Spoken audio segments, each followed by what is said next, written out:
రోహిణి గురించి మరో గుండె పగిలే నిజాన్ని తెలుసుకున్న ప్రభావతి. మరి రోహిణి గురించి ఏం నిజం తెలుసుకుంది, అసలు ఏం జరిగింది తెలుసుకోవాలనుకుంటే వీడియోనైతే చివరి వరకు మిస్ కాకుండా చూసేయండి. నేను చూపిస్తున్న ఒక బ్యూటిఫుల్ శారీని చూస్తూ రాబోయే కథలో ఏం జరిగిపోతుంది అన్నది ఇప్పుడైతే తెలుసుకోండి. చివరి వరకు మిస్ కాకుండా చూస్తే జరగబోయే కథలో ప్రభావతి ఏం నిజం తెలుసుకోబోతుంది అన్నది మీకు అయితే తెలిసిపోతుంది. సరే, సీరియల్లోకి అయితే వెళ్ళిపోదాం. ఇక్కడ చూస్తే రోహిణి గురించి మొత్తం నిజాలన్నీ బయటపడిపోతాయి.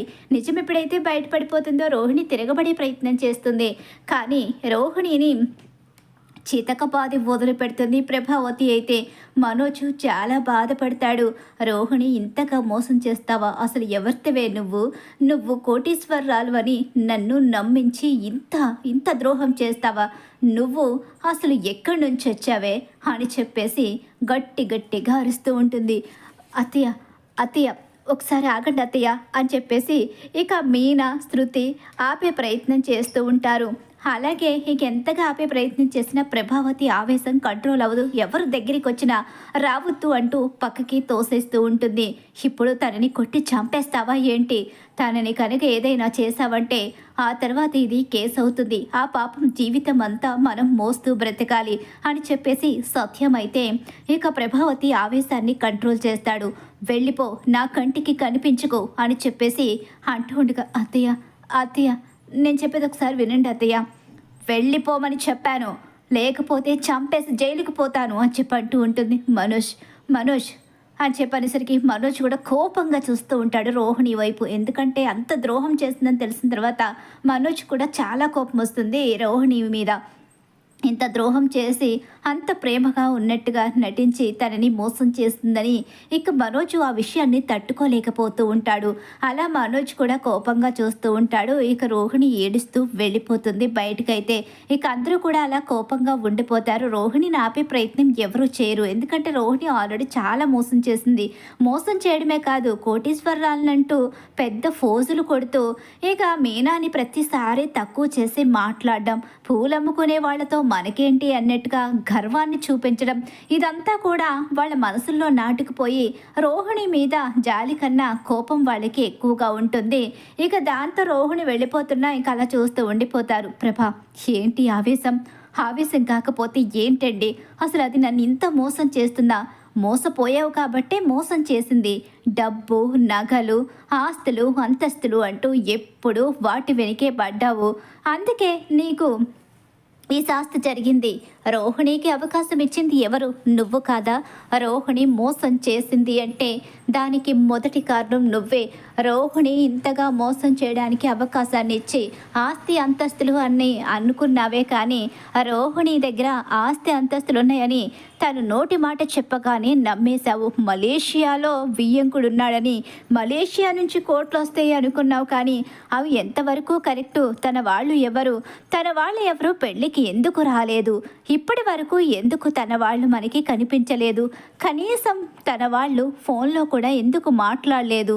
తన మేనమామ సడన్గా ఎందుకు వచ్చాడు? ఇవన్నీ ఆలోచించలేకపోయావు. నీతో పాటు మేం కూడా గుడ్డిగా నమ్మి మోసపోయాము. బాలు, మీనా తెలుసుకున్నారు కాబట్టి ఇప్పటికైనా నీ పెద్ద కోడలి రహస్యం బయటపడింది.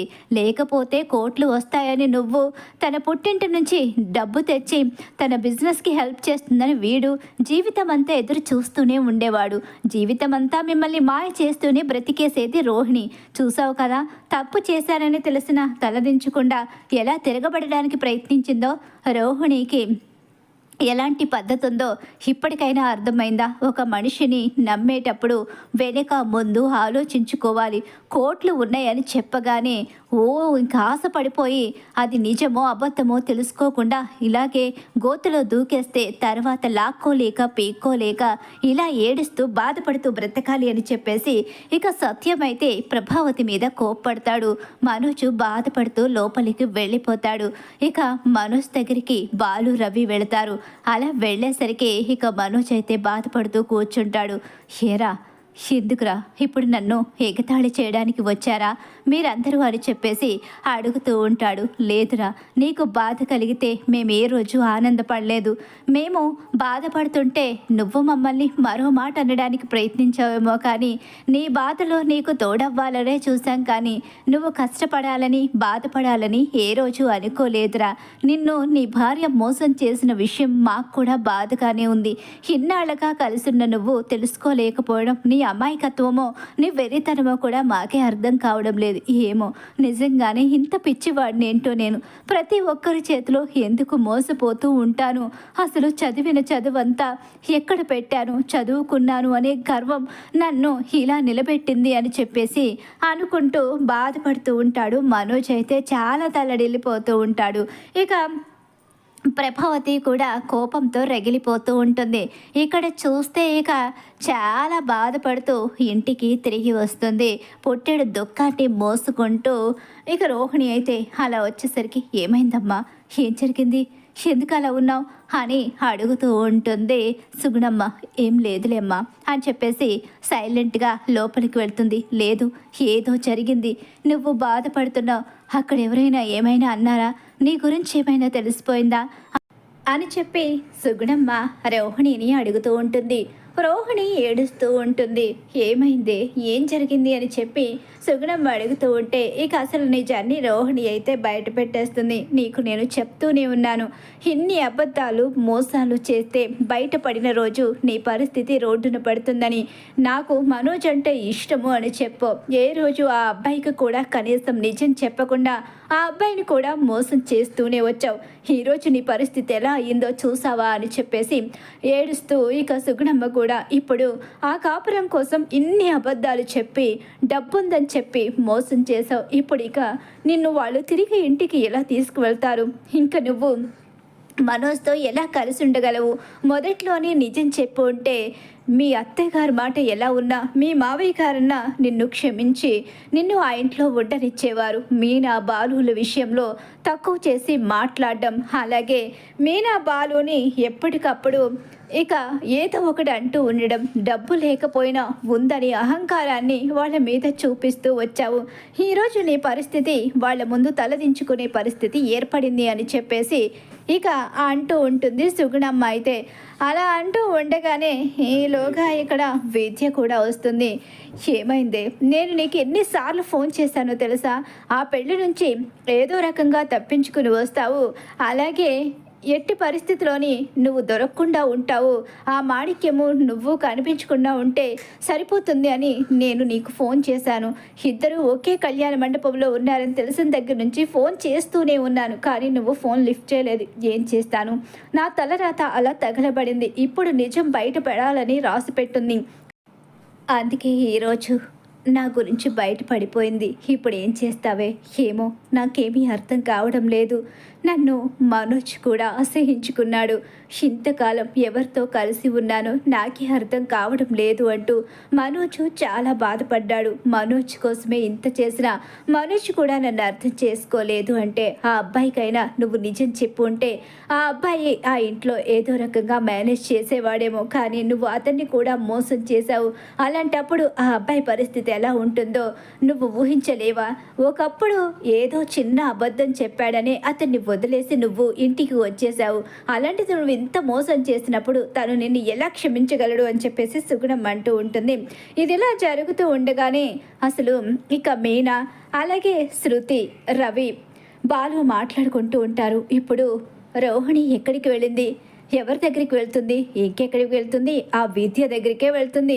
ఇక్కడ తన స్నేహితురాలు విద్య ఉంది కదా, మరి తన తల్లిదండ్రులు అసలు తన వాళ్ళు ఎవరు? ఎప్పుడూ ఆ విషయాన్ని ప్రస్తావించలేదు. తన వాళ్ళు అసలు ఉన్నారా లేరా, ఎక్కడి నుంచి వచ్చింది ఏమో అది ఎవరికీ తెలియదు. ఆ పాలరమ్మ నోరు విప్పి చెప్తే తప్ప ఎవరికీ నిజాలు తెలియదు. ఆ పాలరమ్మ నోరు విప్పిన నిజం చెప్తుందనే నమ్మకం కూడా లేదు. అసలు ఏ రోజు తను నిజం చెప్పింది? పెళ్ళవ్వక ముందు నుంచి అమ్మని మోసం చేస్తూనే వచ్చింది, ఇంట్లో వాళ్ళని మోసం చేస్తూనే వచ్చింది. ఆ మోసాలతోనే ఇప్పటి వరకు నెట్టుకుంటూ వచ్చింది ప్రతి విషయంలోని అబద్ధమే, ప్రతి అడుగులోని అబద్ధమే.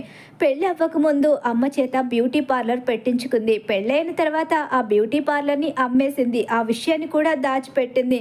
తండ్రి లేకపోయినా ఉన్నట్టు నమ్మించి, కోట్లు లేకపోయినా ఉన్నట్టుగా నటించి, అందరి మొహాన్న ఒకంత బూడిద పంపించి బూడిద కొట్టి ఇప్పటి వరకు తీసుకొచ్చింది అని చెప్పేసి ఇక బాలు చెప్తూ ఉంటాడు. ముందు తను ఎక్కడికి వెళ్ళిందో, అసలు ఎక్కడుంటుందో, తన వాళ్ళెవరో తెలుసుకోవాలి.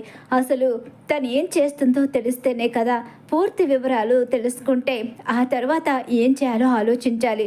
లేకపోతే మనోజ్ పరిస్థితి అయోమయం స్థితిలో పడిపోతుంది అని చెప్పేసి వాళ్ళందరూ ఆలోచించుకుంటూ ఉంటారు. వాడు చాలా బాధపడుతున్నాడు. నిజంగానే వాడిని అందరూ మోసం చేస్తూనే ఉంటారు. వాడు చేసే పనులు అలాంటివి కాబట్టి వాడి మీద కోపం వస్తూ ఉంటుంది. కానీ వాడి అమాయకత్వాన్ని ప్రతి ఒక్కరూ క్యాష్ చేసుకుంటూ ఉంటారు. చివరికి వాడి భార్య కూడా వాడిని మోసం చేసింది అని రవి అంటూ ఉంటాడు. అలాగే బాలు కూడా బాధపడుతూ ఉంటాడు మనోజ్ కోసం. ఇదిలా జరుగుతూ ఉండగానే ఇక తెల్లవారిన తర్వాత ఎవరి డ్యూటీకి వాళ్ళు వెళ్ళిపోతారు. శృతి కూడా అలాగే ఇక తన పని చూసుకోవడానికి డబ్బింగ్ స్టూడియోకి అయితే వెళుతూ ఉంటుంది. ఈలోగా రోహిణి కనిపిస్తుంది. రోహిణి అని చెప్పి పిలిచినా సరే రోహిణి వినిపించుకోకుండా వెళ్ళిపోతుంది. రోహిణి ఇక్కడే తిరుగుతుంది కదా అంటే, అవును బాలు అన్నాడు కదా విద్య దగ్గర ఉంటుందని, విద్య దగ్గరికి వెళ్ళిందేమో. రోహిణి అత్తయ్య దగ్గరే ఉండి క్షమాపణ చెప్పుంటే అత్తయ్య క్షమించేవారేమో. కానీ రోహిణి క్షమాపణ చెప్పకుండా తిరగబడింది. అందుకే అత్తయ్యకి కోపం వచ్చింది అని చెప్పేసి శృతి అనుకుంటూ ఇక అలా వెళ్తూ ఉండగానే, ఏంటి తను ఎక్కడికి వెళ్తుంది, ఇల్లు ఎవరిది అని చెప్పేసి లోపలికి వెళ్తూ ఉంటుంది. అలా వెళ్ళేసరికి లోపలికి వెళ్ళేసరికి అక్కడ సుగుణమ్మ అలాగే చింటూ కనిపిస్తారు. వాళ్ళ దగ్గరికి రోహిణి వెళ్ళడం, వాళ్ళతో ప్రేమగా మాట్లాడడం, అలాగే రోహిణి దగ్గరికి చింటూ వచ్చి అమ్మ అని పిలవడం, ఇదంతా కూడా శృతి చూసేస్తుంది. అలా చూసిన శృతి ఒక్కసారే షాక్ అయిపోతుంది. అంటే రోహిణికి కన్న తల్లి ఉంది, పైగా రోహిణి ఇంకో మోసం కూడా చేసింది. రోహిణి ఒక బిడ్డకు తెల్ల. ఈ విషయమైనా మనోజ్కి తెలుసా, లేకపోతే ఈ విషయం కూడా తెలియదా? ఈ విషయం కూడా ఇప్పటి వరకు ఎవరికీ తెలియదంటే ఖచ్చితంగా మనోజ్ కూడా తెలిసే ఉండదు. ఇంకా ఇంత మోసమా? మొదటి పెళ్ళి అమ్మాయి కూడా కాదు, రెండో పెళ్ళి అమ్మాయి, పైగా బాబున్నాడు. ఎన్నోసార్లు వీళ్ళ ఇంటికొచ్చినా ఎవరో తెలియనట్టుగా నటించింది.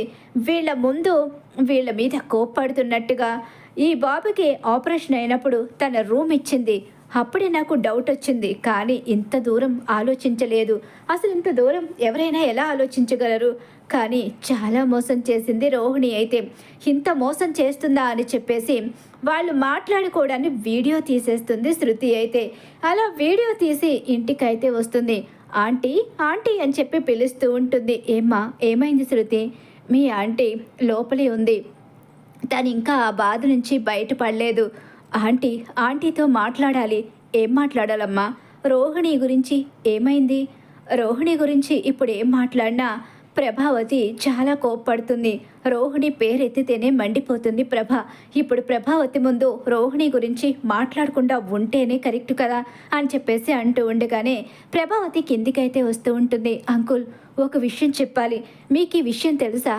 రోహిణిని మనోజ్కి ఇచ్చి పెళ్లి చేసేటప్పుడు రోహిణి రెండో పెళ్ళి అమ్మాయి అని మీకు తెలుసా? ఏం మాట్లాడుతున్నావు అమ్మా? రోహిణి రెండో పెళ్ళి అమ్మాయి ఏంటి? తనకి ఇదే మొదటి పెళ్ళి అని చెప్పేసి సత్యం అంటూ ఉంటాడు. ఏంటి ఏం మాట్లాడుతున్నావు శృతి? రోహిణికి రెండో పెళ్ళేంటి అని చెప్పనేసరికి ఆంటీ అది కదంటీ అని చెప్పేసి ఇక శృతి కంగారు పడుతూ ఉంటుంది. ఏమన్నావు? ఇప్పుడు చెప్పు, రోహిణికి రెండో పెళ్ళేంటి? అసలు నువ్వేం మాట్లాడుతున్నావో నాకు అర్థం కావడం లేదు. నిజం చెప్పు శృతి అని చెప్పనేసరికి అవునమ్మా ఏం జరిగింది? అసలు రోహిణికి రెండో పెళ్ళంటున్నావేంటి? అసలు ఏంటిదంతా అని చెప్పేసి సత్యం అయితే అడుగుతూ ఉంటాడు. అంకుల్ ఈరోజు నేను డబ్బింగ్ స్టూడియోకి వెళ్తూ ఉండగా నాకు రోహిణి కనిపించింది. రోహిణిని పిలవడానికి నేను ప్రయత్నించాను, కానీ తను నా మాటని వినిపించుకోలేదు, వెళ్ళిపోయింది. తను ఎక్కడికో వెళ్తుంది, ఎక్కడుంటుందో ఏంటో అని చెప్పేసి తన వెనకాలే వెళ్ళాను. అలా వెళ్ళేసరికి తను ఒక చోటికి వెళ్ళింది. అసలు ఇక్కడ ఎవరున్నారు? తన వాళ్ళు, తనకి సంబంధించిన వాళ్ళు, అది విద్యకి సంబంధించిన ఇల్లు కూడా కాదు. అప్పుడే డౌట్ వచ్చి వెనకాల వెళ్ళేసరికి నాకు ఈ నిజం తెలిసింది. ఏంటమ్మా నిజం అని చెప్పి అడుగుతూ ఉండగానే ఇదిగో వీడియో చూపిస్తాను అని చెప్పేసి ప్రభావతికి తను తీసిన వీడియోని చూపిస్తుంది. ఆ వీడియో చూసిన ప్రభావతి కోపంతో రగిలిపోతూ ఉంటుంది. ఇక ఏంటి ప్రభా ఏమైందమ్మా అని చెప్పి అంటూ ఉండగానే, అంకుల్ రోహిణికి రెండో పెళ్ళి, పైగా ఒక బాబు కూడా ఉన్నాడు. ఏం మాట్లాడుతున్నావు అమ్మా? అవునంకుల్ అని చెప్పేసి ఆ వీడియో సత్యానికి కూడా చూపిస్తుంది. ఏంటమ్మా ఇదంతా? అసలు డబ్బు లేకుండా ఉందని చెప్పడమే పెద్ద మోసం, పైగా రెండో పెళ్ళమ్మాయి, ఒక బాబు కూడా ఉన్నాడు. అవును, వీళ్ళు మన ఇంటికి వచ్చిన వాళ్లే కదా? అవునంకుల్, మన ఇంటికి వస్తూ వెళుతూ ఉంటారు కదా, అదే బాలుకి ఇష్టమైన సుగుణమ్మ వాళ్ళ మనవడు. అతన్ని ఎప్పటికప్పుడు దత్తత తీసుకుందామని చింటూని బాలు మీనా చాలాసార్లు అడిగారు. కానీ ఆవిడ ఎప్పుడూ కూడా ఇక నిజం చెప్పకుండా ఒప్పుకోవడం లేదని చెప్పి మాట దాటేసేది. చివరకు వీళ్ళు పదే పదే వెళ్ళి చింటూని దత్తత తీసుకోవాలంటున్నారని చెప్పేసి వీళ్ళ మీద కోప్పడి వీళ్ళని ఇంటికే రావద్దని చెప్పింది. కానీ బాలు మీనా ఎప్పుడూ కూడా ఆగలేదు. చింటూ మీద జాలితో చింటూ దగ్గరికి అలాగే సుగుణమ్మ గారి దగ్గరికి వెళుతూనే ఉన్నారు. కానీ రోహిణి, సుగుణమ్మ వీళ్ళు చాలా తెలివిగా మనల్ని మోసం చేశారు. కనీసం తల్లి కూతుళ్ళుగా ఎక్కడా కనిపించలేదు. వాళ్ళు వచ్చి మన ఇంట్లో 2-3 రోజులున్నారు. అప్పుడు కూడా వీళ్ళు అస్సలు బయటపడలేదు. అంటే రోహిణి ఎంతగా మోసం చేసిందా అంకుల్? అవునమ్మా, చాలా మోసం చేసింది.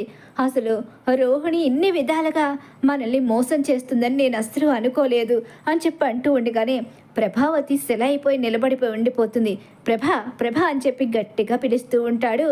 ఇక సత్యమైతే అలా పిలిచేసరికి ఈలోగా ఒకసారి ఉలిక్కి పడుతుంది. ఇంతగా మోసం చేసిందా? రెండో పెళ్ళమ్మాయి, పైగా ఒక బాబు, డబ్బు లేకుండా డబ్బు ఉందని ఈ ఇంటికి వస్తూ వెళుతున్న వాళ్లే తన వాళ్ళని అసలు మనకి చెప్పకుండా ఎంత తెలివిగా నటించింది. అవును, ఆ రోజు నీకు గుర్తుందా ప్రభా? దీపావళి రోజు మన ఇంటికి ఆవిడ వచ్చింది. ఆ రోజు రోహిణి తలకి నువ్వే తలనొప్పిగా ఉందని చెప్పి కట్టు వేసుంటే కుర్చీలో తను పడుకుని ఉంది. తనకేదో జరిగిపోయిందని చెప్పి చాలా ఆవేశంగా తన కూతురికి ఏం జరిగితే కంగారు పడుతుందో అలాగే టెన్షన్ పడింది. ఈలోగా మనందరం కూడా ఆవిడని అడిగేసరికి ఆవిడ మాట దాటేసి అలా పడుకునేసరికి నాకు భయమేసి అలా అడిగాను, తనకి నాకు ఎలాంటి సంబంధం లేదని చెప్పేసి ఆవిడ చెప్పింది. కానీ ఆ రోజు ఆవిడ పడ్డ టెన్షను మనం అందరం గమనించాము. కానీ ఆ రోజు కూడా ఈ తల్లి కూతురు ఇద్దరు కలిసి మనల్ని మోసం చేశారు.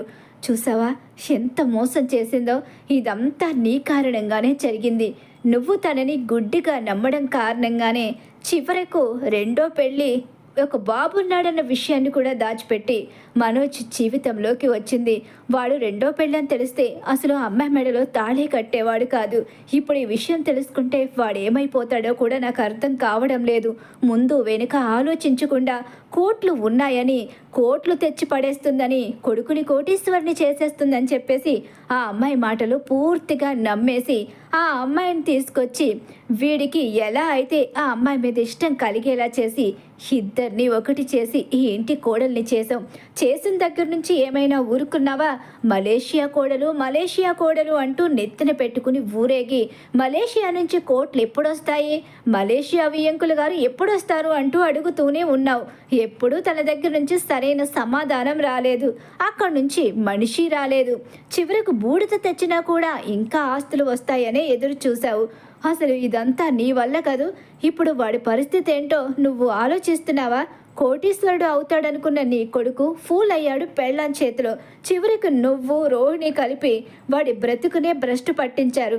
కోటీశ్వరుని చేయాలనుకున్న కొడుకుని పెళ్ళాం చేతిలో ఒక ఫోన్ని చేసి ఇక శుద్ధ వెధవలా నిలబెట్టావు. ఇదేనా నువ్వు వాడికి ఇచ్చిన మంచి జీవితము అని చెప్పేసి ఇక సత్యమైతే ప్రభావతిని అసహించుకుంటాడు.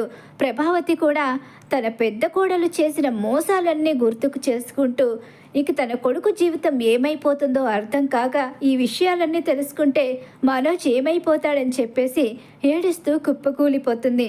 అసలు ఏంటంకుల్ ఇంతగా మోసం చేస్తారా? అసలు మనుషులు ఇంతగా మోసం చేసేవాళ్ళు ఉంటారా? చూసాం కదమ్మా, మన కళ్ళ ముందే కనిపిస్తుంది కదా, మనల్ని ఇంతగా నమ్మించి మోసం చేసింది. మన ఇంట్లో వాళ్ళు తనని అంతగా నెత్తిన పెట్టుకున్నారు కాబట్టే తనకి అంత అవకాశం కుదిరింది. మరొకరికైతే అంత అవకాశం ఎలా కుదురుతుంది?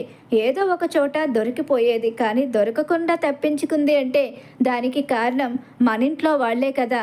దాన్ని గుడ్డిగా నమ్మిన భర్త, అలాగే దాన్ని నెత్తిన పెట్టుకుని ఊరేగి దాని కోట్లని కలలో ఊహించుకుంటున్న అత్తగారు, వీళ్ళిద్దరి కారణంగానే ఇక ఆవిడ గారు అలాంటి నిర్వాకాలు చేసింది అని చెప్పేసి సత్యం అయితే చాలా కోప్పడుతూ ఉంటాడు ఇక ప్రభావతి మీద, రోహిణి మీద కూడా.